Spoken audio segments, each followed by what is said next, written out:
Hey kids, this is Jack, and welcome back to the Adventure Jungle Zoo. We're playing Planet Zoo in the Sandbox mode. This is my tropical zoo. Every animal I place in here, with the single exception of one habitat, is from the tropical biome. Now, that single exception was the cheetahs, but the cheetahs had to be switched out, so what I switched them out for were lions. Um, Lions, are just as popular, and I just figured a change was due, so I replaced the cheetahs with the lions. They fit the habitat just as well, and they're working out pretty well. In the last episode, of course, we finished up our giant otter habitat, which is over here. You can see one swimming under there, vaguely. There it is. I did that for my cousin Alana, and she was suitably thrilled according to her comments. But today we're going to do a smaller, more intimate little habitat using an animal that just doesn't require that much space. Excuse me. I seem to have something in my throat and I can't quite get rid of it. But anyway, you see this tiny little bit of land? We're actually going to turn that into a habitat. And trust me, it's going to work out just fine. So, as always, I start with null barriers. We're going to set up the parameters of this particular habitat. And I think this build is going to go pretty quickly because I'm not requiring, hold on just a second, I'm not requiring a lot of extras with it.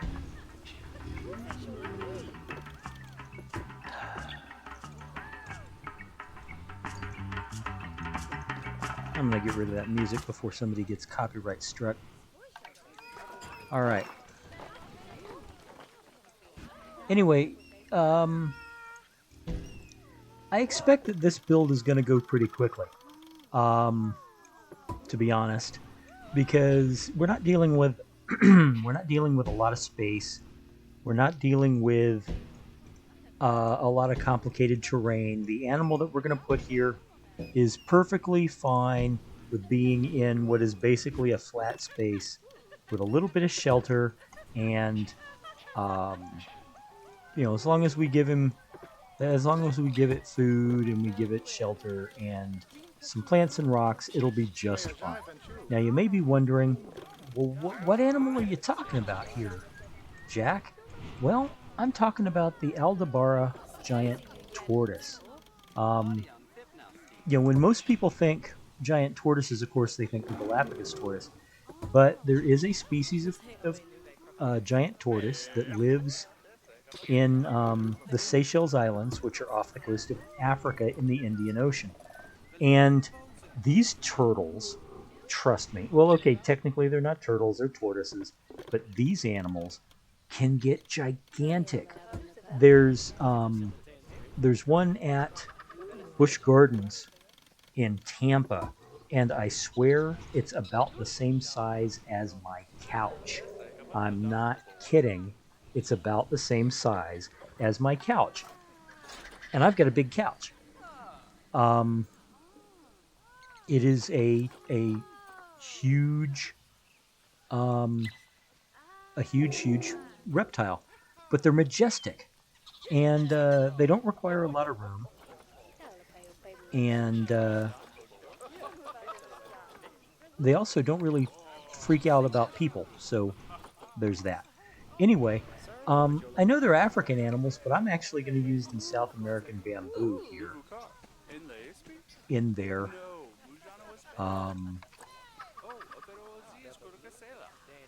habitat.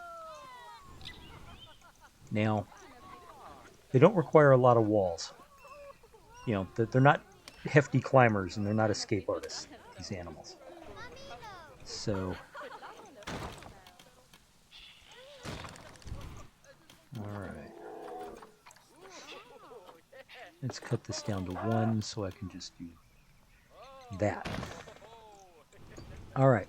I'm going to put the entrance to the habitat right over here. Right about there. All right.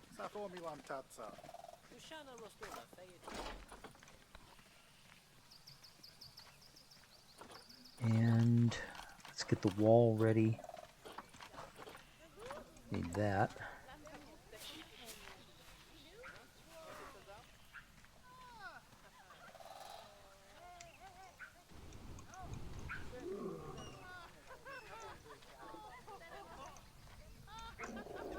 Well, it's not quite aligned.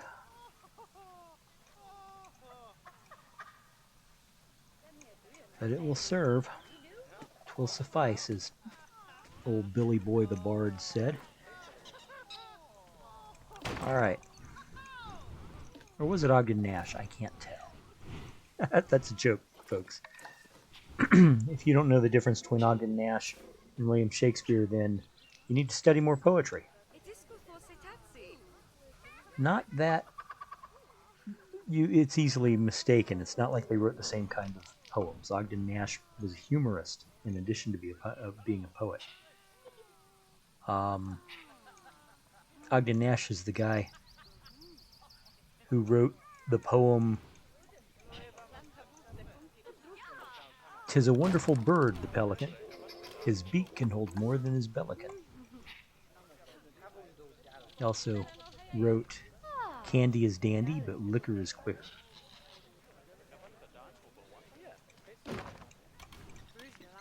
You see, the man was a satirist and a comedian on top of being a poet.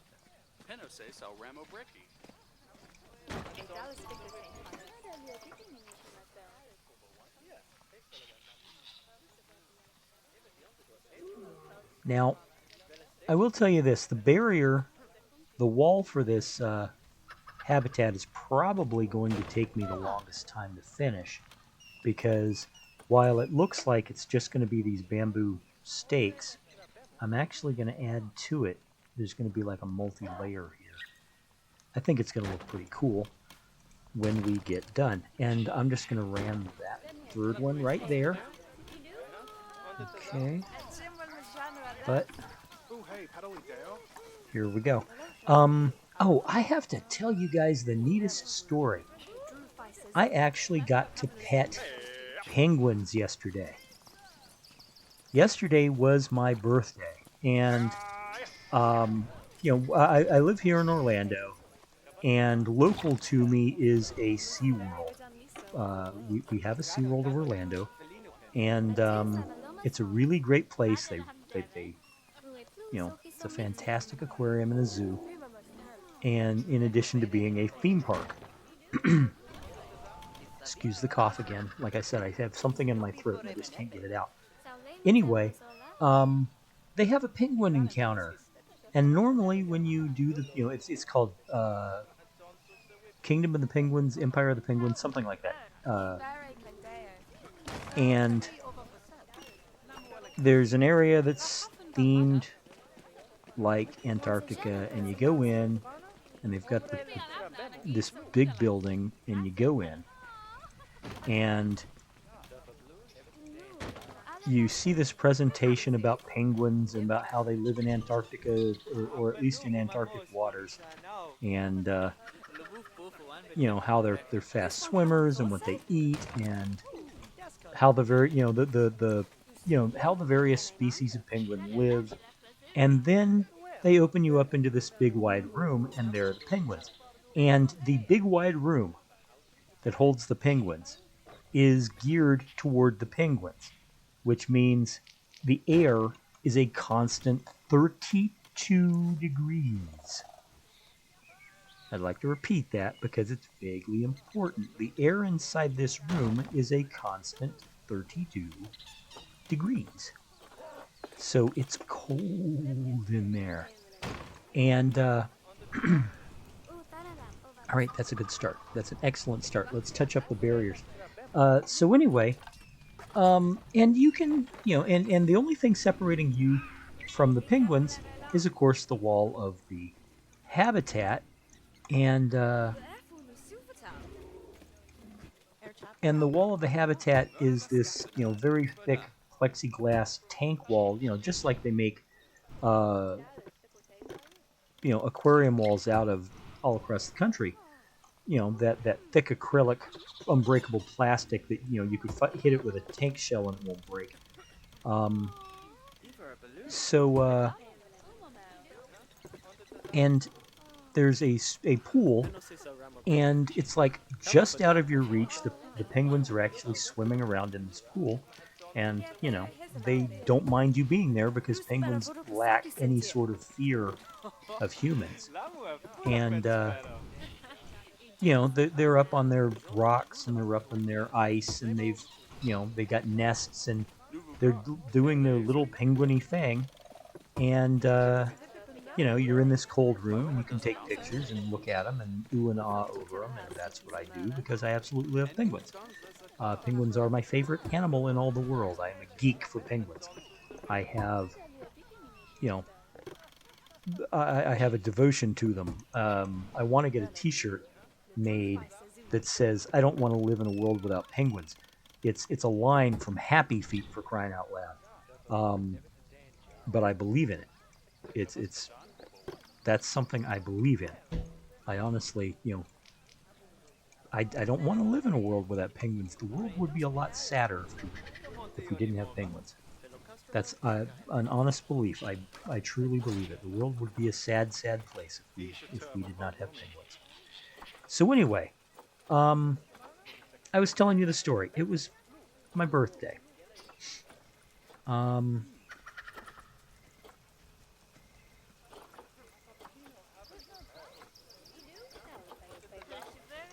and it was going to be my birthday, and my brother Nathan, who does live with me, he says, "So Jack, what do you want to do for your birthday?" And I'm like, "I don't know. Maybe how about we go see the penguins?" Now, here's the thing.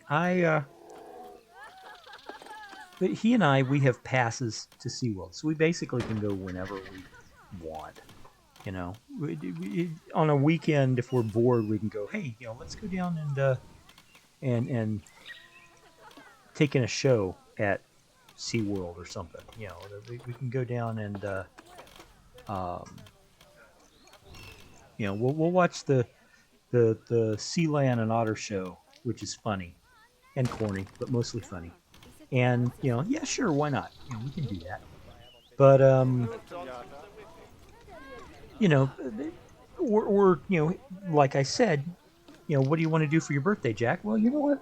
Let's go look at the penguins. Those are always cool. And of course, the penguins are pretty much always cool. Um, okay, here we go.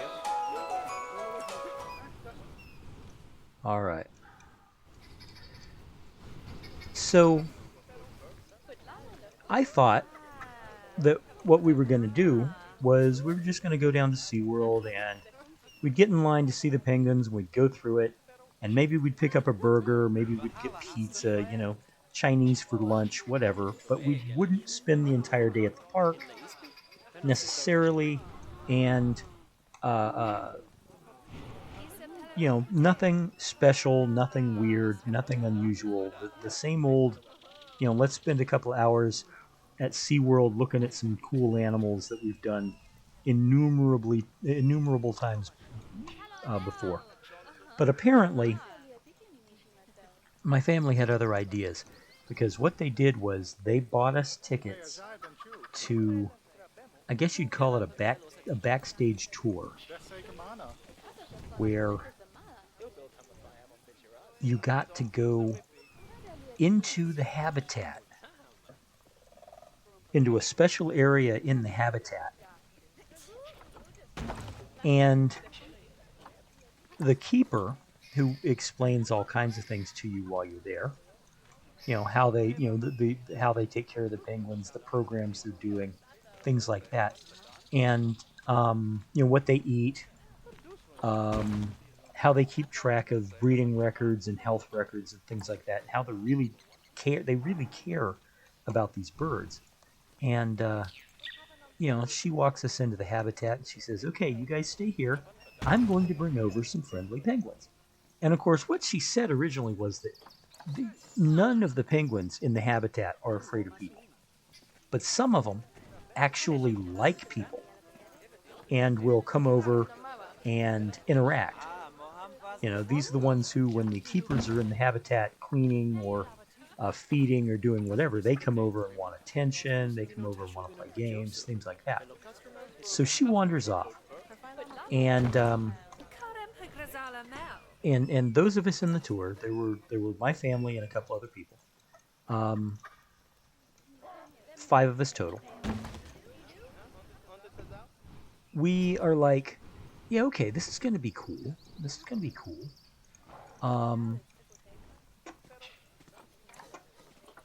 We were expecting, okay, she's going to bring us a penguin. Well, what she did was she walked out into the habitat, which is, like I said, rocks, a lot of rocks, a lot of snow, things like that. And then she comes walking back, and trailing behind her, almost like a parade, are a couple of rock hoppers, a couple of rock hopper penguins, an Adelie penguin, and a king penguin, which is the kind of penguin that we have here in the game. And they were just following the leader, like it was a game. And she opens up the gate, and these penguins walk out among us, and they, check us out a little, and they, and we check them out a little, and she's like, now you can pet them on their chest or their back. They will, they don't try to grab their wings, which is their flippers, and don't try to touch them on their face. If you have anything dangly, like cords on your sweater or sunglasses that are hanging off your shirt neck or things like that, they may peck at them because they are attracted to shiny objects or loose hanging things. But otherwise, just let them interact with you. And so this majestic king penguin, whose name, by the way, was Zeke, and who was a female king penguin, kind of wanders over, and she vocalizes. She almost instantly puts her head up and vocalizes. She sings for us for just a little. And of course, it's loud and it's raucous and it's penguin noise, but it's amazing. And then she kind of wanders close to my foot, and I lean down to pet her. And as I'm petting her, she gets closer and closer and closer to me until she is literally leaning up against my leg. And the keeper goes, that's a sign of affection. She likes you. A king penguin liked me and was giving me a hug. I don't know about any of you guys, but that was the coolest thing that has happened to me in a long time. I can think of things that were cooler. I really can. I don't want to say that was the coolest thing that ever happened to me, because you know what? I'm a father of kids. I have kids. I was there for their birth, and that was the coolest. Becoming a father was the coolest thing I've ever had happen, or that I've ever done. Becoming a father really was the coolest thing. But you know what? This is definitely in my top 10. It is definitely in my top 10, because this was just wow. So that's how I spent my birthday. I spent my birthday playing with penguins, and they all let us pet them. They were all friendly. They were all approachable. We followed all the directions. They all smelled like fish, like you would not believe. What I was surprised at was how dense their feathers feel. They have a lot of, excuse me, I'm going to get a drink before my voice goes away. Wow. They have a lot, their feathers are very dense. They're very closely packed together. It doesn't feel fluffy like normal bird feathers. There, I got some water. It almost feels like you're touching like the scales on a lizard. And of course, the reason for the The reason for the overpacked feathers is to keep them warm. It's an evolutionary trait. You know, their feathers are dense and they trap air underneath them, and it keeps them warm. It also sloughs off cold water like it's nobody's business. So we spent a good 10 minutes with these birds, just petting them and interacting with them. And I had a rockhopper sit on my foot, and that was kind of cool. And I had this hug from this king penguin. And we spent the rest of the day going and looking at the aquariums, and that was cool. We saw, we saw the sea lions and my cousin Alana, who of course is the same cousin Alana for whom I built the otter habitat. She got to feed stingrays for the first time in her life.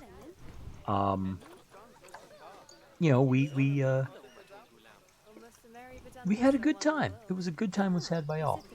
And if you aren't from Central Florida, but you come down here, say you're going to do the Disney thing, you should take a couple of days and check out SeaWorld.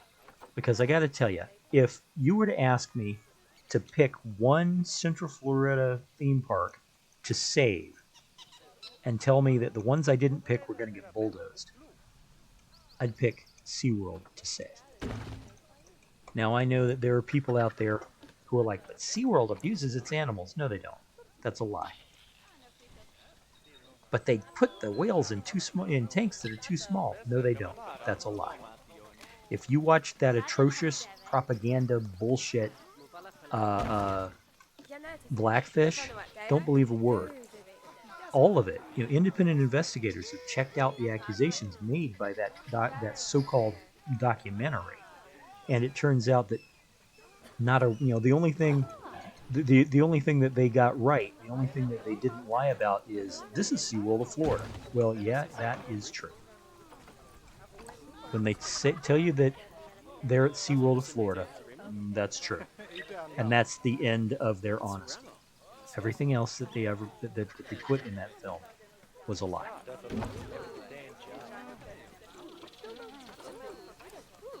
Almost done with the barrier.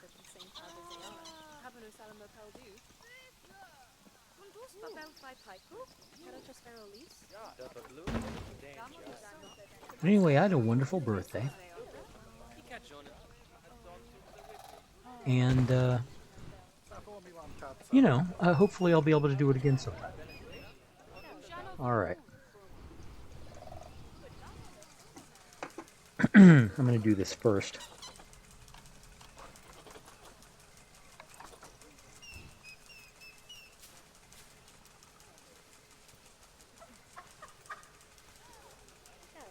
Okay, we will place one here. And we will place one here. We will place one here.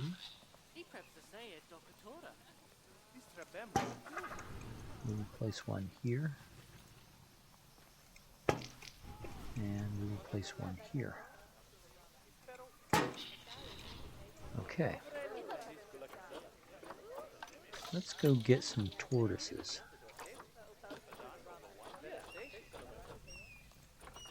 There we go.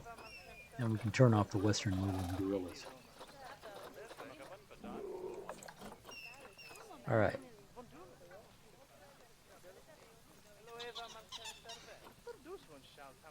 And what we're going to get, what is her name? Ayofemi? Ayofemi, okay. Ayofemi, I'm never going to be able to remember that name. So we are going to rename her as soon as she hits the habitat. Not because Ayofemi is a bad name, but strictly because I will never remember it. And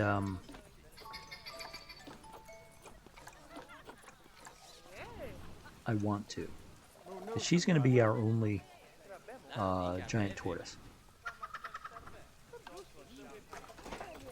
So, let's see. Species, Aldabara Giant Tortoise, and we will turn off that, and let's see.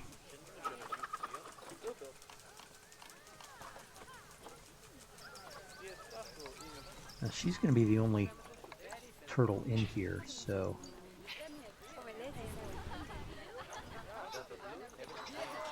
And here she is.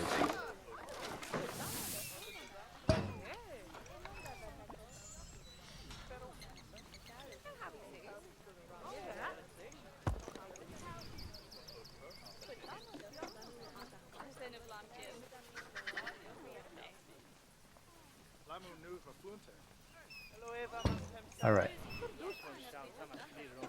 Let's see. Is she okay with being in there alone?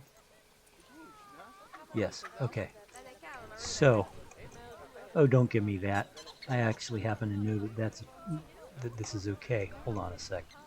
Do I need to actually move this to give her more area? No.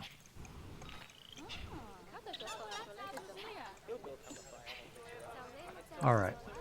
What does she need more of? She needs more sand, and the most that she has is long grass. So we can add the sand to the long grass. Let's cut this down. Move in real tight so we can tell. Oh, look, this is the long grass. We'll give her some sand.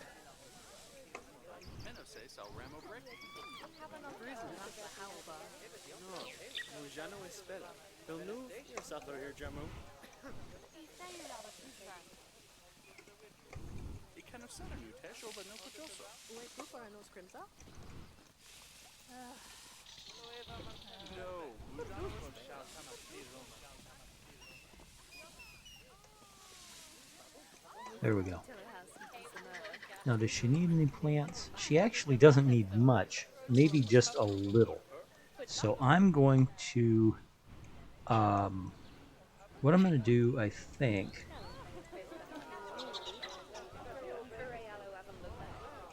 is borrow, or rather copy, a single tree. And this is going to be it. I bet you this will be it. This is all the plant work she needs.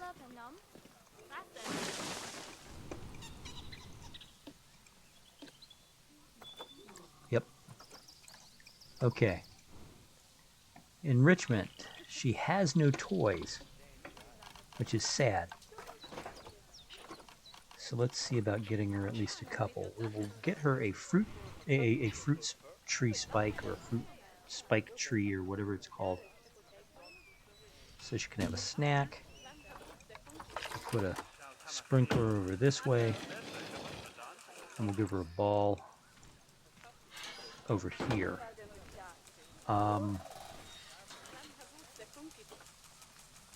That should do it. We're not going to breed her, and she's all by herself, and that's fine.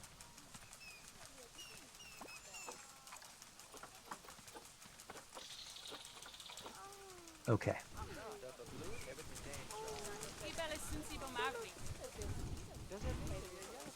Let's see. What's her navigatable area here?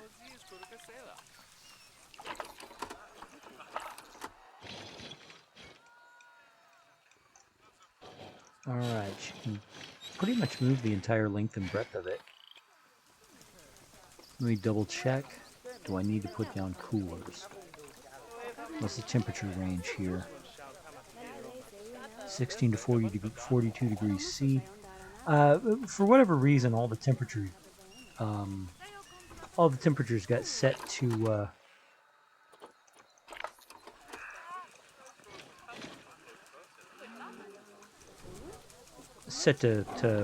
centigrade, and I can't change them back. And it's annoying as heck, I gotta tell you. But it is what it is. So what I want to do is I want to take this up to about 35 so that we have constant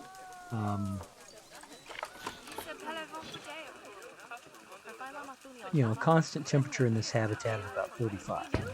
Now, that doesn't sound like it's very cool. You've got to remember, this is a tropical animal, it's just 45 is a little much for the tortoise. So we're going to cool it off just a touch. Alright. How's she doing? Not quite enough sand. Yeah, okay. Give her some more sand. There we go. Now we'll set up a couple of signs. What do I need? I need these. I'm going to go to... I love using this sign, that's why it's favorited.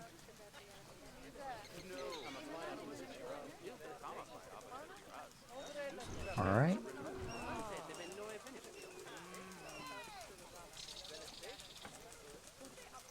Let's get it positioned correctly so it's not like overlapping the barriers or anything.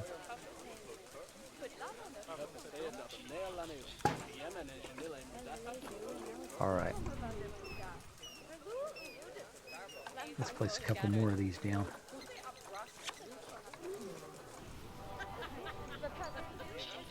Hello, tree. There's a tree.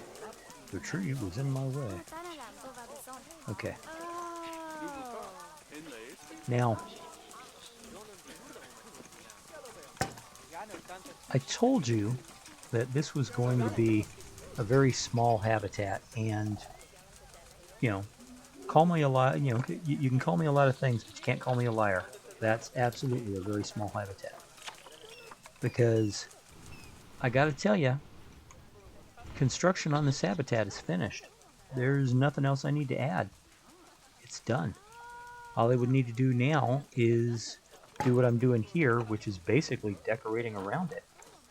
And, you know, I'll do that.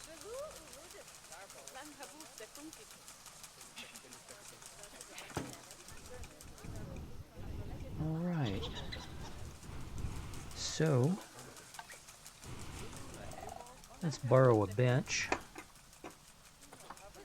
I'm going to put another bench over here. Right there. We got benches along there. I'm also going to put them over here. Uh-oh. An animal has escaped. I wonder if it really has. Red Ruff Lemur. Really? How did he get out?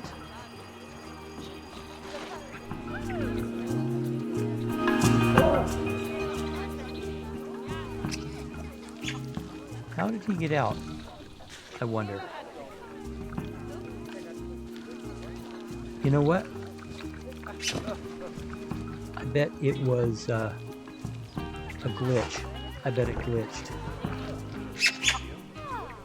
And they didn't really escape. It's just, for whatever reason, interacting with the cardboard box there counted somehow as an escape.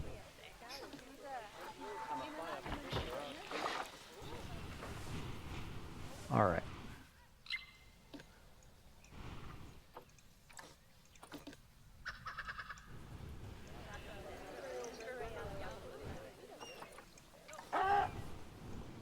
And a habitat counts as a disease risk. Okay. All right. I will see to that in just a moment.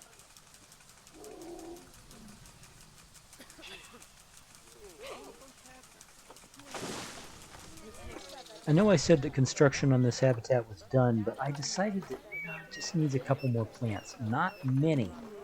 Not many, because I don't want it dominated by plants. But also, you know, it could use it could just use a little more decoration, you know? So that's what I'm gonna do. Not much. Put that there. Excuse me.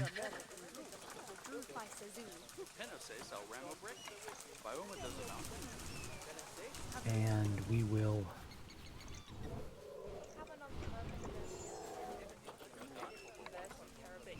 put this here. So it's not exactly in the habitat, but it's close by. All right? And folks, I present to you the Aldabara Giant Tortoise habitat. Done and done. It didn't take much time at all. We have a happy turtle. There she is. Guests can walk around and see her. Everything's cool. You know, for a small habitat, it's perfect. And I wanted to find something that, you know, an animal that had such small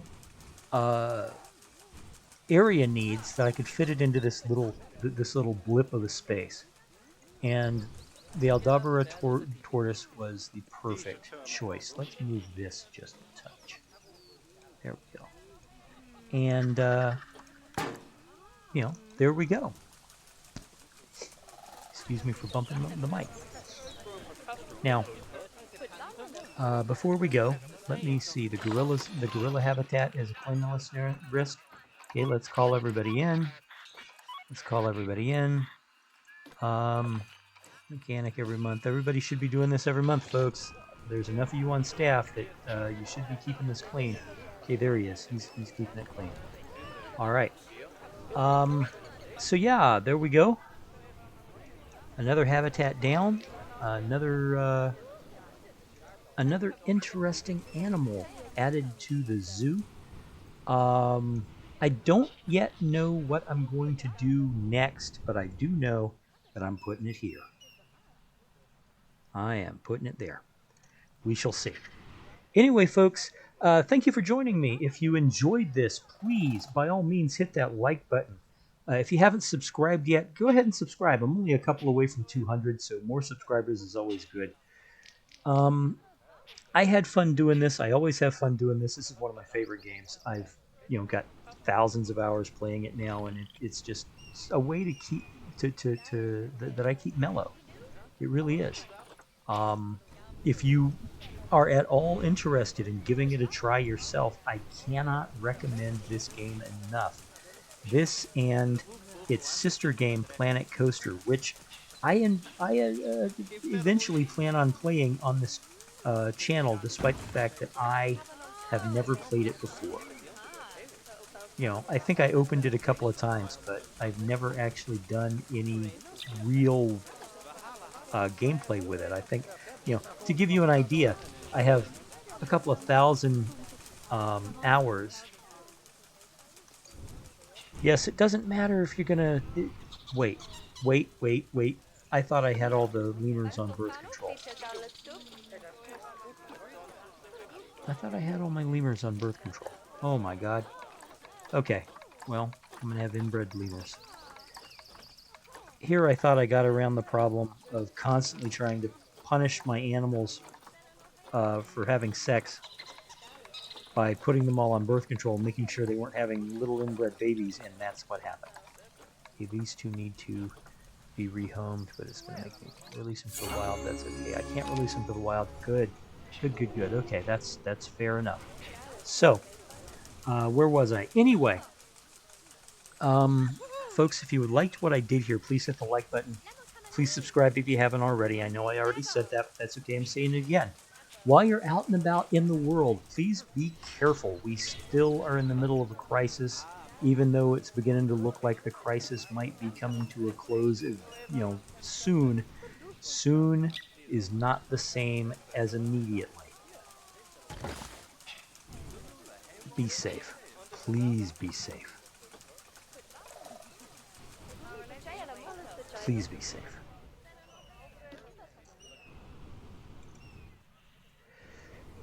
Be kind, and I'll talk to you later. Bye-bye.